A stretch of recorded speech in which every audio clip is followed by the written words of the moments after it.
இன்றைக்கு பொது காலத்தின் 22ஆம் ஞாயிறு, ஆகஸ்ட் மாதம் 31ஆம் தேதி ஞாயிற்றுக்கிழமை. இன்று தேவன் நமக்கு தரும் ஜீவ நீரூற்றான இறை வார்த்தைகள் சீராக் ஞான நூலிலிருந்து வாசகம். இயல் 3 இறை வார்த்தைகள் 17 18, 20 மற்றும் 28 29 முடிய. குழந்தாய், நீ செய்வது அனைத்தையும் பணிவோடு செய். அவ்வாறாயின் கடவுளுக்கு உகந்தோர் உனக்கு அன்பு காட்டுவர். நீ பெரியவனாய் இருக்கும் அளவுக்கு பணிந்து நட. அப்போது ஆண்டவர் முன்னிலையில் உனக்கு பரிவு கிட்டும். ஆண்டவரின் ஆற்றல் பெரிது, ஆயினும் தாழ்ந்தோரால் அவர் மாட்சி பெறுகின்றார்.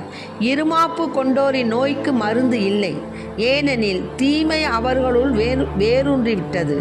நுண்ணறிவாளர் ஓமைகளை புரிந்து கொள்வர், ஞானிகள் கேட்டறியும் ஆவல் மிக்கவர்கள். ஆண்டவரின் அருள்வாக்கு. இறைவா உமக்கு நன்றி.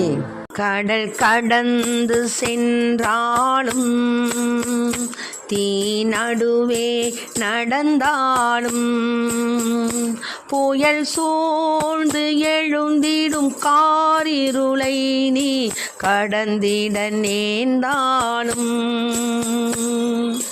உன்னோடு நான் இருப்பேன், உன்னோடு நான் இருப்பேன். அஞ்சாதே, கலங்காதே. கடல் கடந்து சென்றாலும் தீ நடுவே நடந்தாலும் புயல் சூழ்ந்து எழுந்திடும் காரிருளை நீ கடந்திட நேர்ந்தாலும் உன்னோடு நான் இருப்பேன், உன்னோடு நான் இருப்பேன். அஞ்சாதே, கலங்காதே. தேவனின் பார்வையில் நீ மதிப்புள்ளவன், பொன் விளை நிலம் போலே. பூமியில் வாழ்ந்திடும் யாவிலும் உன்னிலை உயர்ந்தது அவராலே. தேவனின் பார்வையில் நீ மதிப்புள்ளவன், பொன் விளை நிலம் போலே. பூமியில் வாழ்ந்திடும் யாவிலும் உன்னிலை உயர்ந்தது அவராலே. பால் நினைந்தூட்டிடும் தாய் மறந்தாலும் நீ அவர் மடி மேலே. மனம் தேற்றுவார், பலம் ஊட்டுவார், வாழ்வினில் ஒளிதானே.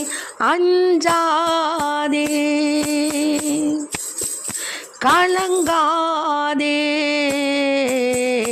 கடல் கடந்து சென்றாலும் தீ நடுவே நடந்தாலும் புயல் சூழ்ந்து எழுந்திடும் காரிருளை நீ கடந்திட நேர்ந்தாலும் உன்னோடு நான் இருப்பேன், உன்னோடு நான் இருப்பேன். அஞ்சாதே, கலங்காதே. அஞ்சாதே, கலங்காதே. கடல் கடந்து சென்றாலும் தீ நடுவே நடந்தாலும் உன்னோடு நான் இருப்பேன், உன்னோடு நான் இருப்பேன். இன்றைக்கு நம் தேவன் தரும் ஜீவ நீரூற்றான இறை வார்த்தைகளை கேட்டோம். அதாவது சீராக் ஞான நூல்பா நமக்கு ஒரு பொக்கிஷம். பெற்றோர்களுக்கு ஒரு பொக்கிஷம், பிள்ளைகளுக்கு ஒரு பொக்கிஷம், பெரியோர்களுக்கு ஒரு பெட்டகம், எல்லா வயதினருக்கும் இது ஒரு மிகப்பெரிய ஆசீர்வாதமான நூல் சீராக். அந்த சீராக் ஞான நூலில் பார்த்தீங்கன்னா பெரியவங்கள்லேருந்து சின்னவங்க வரைக்கும் யார் யார் எப்படியெல்லாம் வாழணும் அப்படிங்கிறத கரெக்டாக சொல்லி வச்சுருக்காங்க. அதனால தான் அந்த சீராக் ஞான நூலில் 3ஆவதுல என்ன வார்த்தை சொல்லியிருக்காங்க, நமக்குள்ளது என்னன்னு கேட்டிங்கன்னா 17, 18, 17லேருந்து 18 என்ன சொல்லுது? குழந்தாய், நீ செய்வது அனைத்தையும் பணிவோடு செய். ஆமாம், நம்ம பணியாளன் அதாவது தலைவன் பணியாளனாக இருக்கட்டும். அப்படின்னா என்ன? பணியாளனுக்குரிய அந்த கடமையை தலைவன் தன்னுடைய பணியாளரிடத்தில் செலுத்தணும். அவங்கள்ட்ட போய் அதிகாரம் பண்ணக்கூடாது. எங்கே சென்றாலும் நம்ம என்ன செய்யணும்? தாழ்ச்சியோடு இருந்தோம்னா அது நம்மளை உயர்த்தும். அந்த மாதிரி இருந்தால் கடவுளுக்கு உகந்தோர் நமக்கு அன்பு காட்டுவாங்க.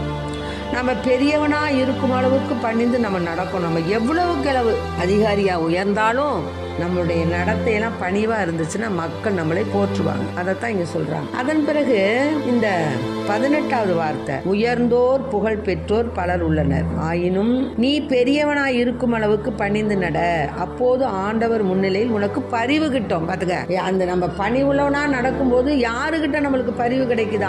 ஆண்டவர் நம்ம மீது இரக்கம் கொள்கிறார். மேலுமாக 20, 28லிருந்து 29, ஆண்டவரின் ஆற்றல் பெரிது, ஆயினும் தாழ்ந்தோரை அவர் மாற்றி பெறுகின்றார். உனக்கு மிகவும் கடினமாக இருப்பவற்றை தேடாதே, உன் ஆற்றலுக்கு மிஞ்சியவற்றை ஆராயாதே. ஆக ஆண்டவருடைய ஆற்றல் பெரிது. அதனால நம்ம என்ன செய்யணும்?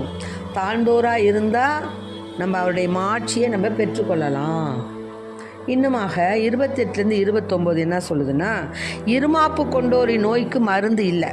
நாம தான் பெரியவங்க, எதுக்கு எடுத்தாலும் மருந்து. சில பேர் இருக்காங்க, கோயிலையும் இருக்காங்க, வீட்லேயும் இருக்கிறாங்க, நாட்டிலையும் இருக்கிறாங்க, பணி செய்கிறேன். நான் தான் செஞ்சேன், எங்கள் அப்பா அதை செஞ்சாங்க, எங்கள் அப்பா காலத்தில் அதை பண்ணாங்க, எங்கள் அப்பா காலத்தில் இதை பண்ணாங்க. இப்படி பெருமை பாராட்டி கொண்டு இருமாப்பு, தலை கழுத்து வணங்காதோ அந்த மாதிரி இருக்கிறாங்க. அந்த மாதிரி இருமாப்பு கூடாது. நீ இறைவனுக்கு செஞ்சினா அது உனக்கு அவர் தந்த கிஃப்ட்டு. நீ இறைவனுக்கு ஊழியம் செய்யணும்னு அவர் உனக்கு என்ன பண்ணியிருக்காரு? பிச்சை போட்டிருக்காரு. அந்த பிச்சையை நீ என்ன பண்ணணும்? உகந்ததாக ஏற்றுக்கொண்டு மனமும் செய்யணும். அதை விட்டுட்டு நான் தான் செஞ்சேன் அப்படின்னு டமாரம் அடிச்சுக்கிட்டு இருந்தீங்கன்னா அவ்வளோதான், நோ யூஸ். உனக்கு அதனால் பலனே கிடைக்காது. அதைத்தான் சொல்கிறாங்க இங்கே. என்ன சொல்கிறாங்கன்னா, உனக்கு இருமாப்பு கொண்டோரின் நோய்க்கு மருந்தே கிடையாதான். ஏனெனில் தீமை அவர்களுள் வேரூன்றி விட்டது. தீமை அவன் மனசில் வேரூன்றி இருந்தால் தான் அவன் நான்பான். அதனால் இந்த நான்னு சொல்கிறவங்கெல்லாம் எப்படிப்பட்டவங்கிறத புரிஞ்சுக்குங்க. நுண்ணறிவாளர் உவமைகளை புரிந்து கொள், ஞானிகள் கேட்டறியும் ஆவல் மிக்கவர்கள். அதனால் நுண்ணறிவோடு பேசக்கூடிய உவமைகளையெல்லாம் நம்ம புரிஞ்சுக்கணும், புரிந்து அதன்படி வாழணும். அப்புறம் எப்பொழுதுமே நம்ம எப்படி இருக்கணும்?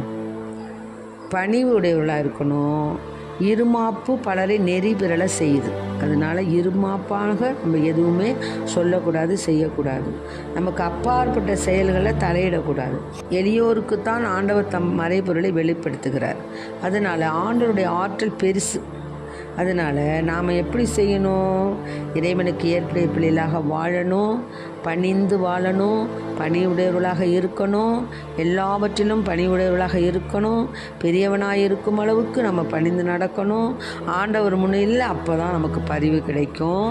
அவருடைய இரக்கம் என்ற வேலிக்குள் வைத்து நம்மளை மூடி மறைத்து பாதுகாத்து கொள்வார். ஆகவே அன்பு பிள்ளைகளை, இந்த நாளில் நாம் தேவன் நமக்கு தந்த அந்த ஜீவ நீர் ஊற்றான இறை வார்த்தைகளை நம்ம கேட்டோம்.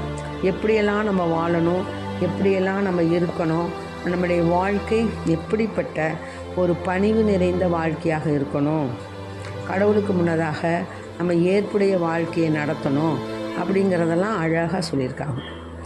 ஆகவே நாம் ஒவ்வொரு நாளும் நம்ம என்ன செய்யணும்?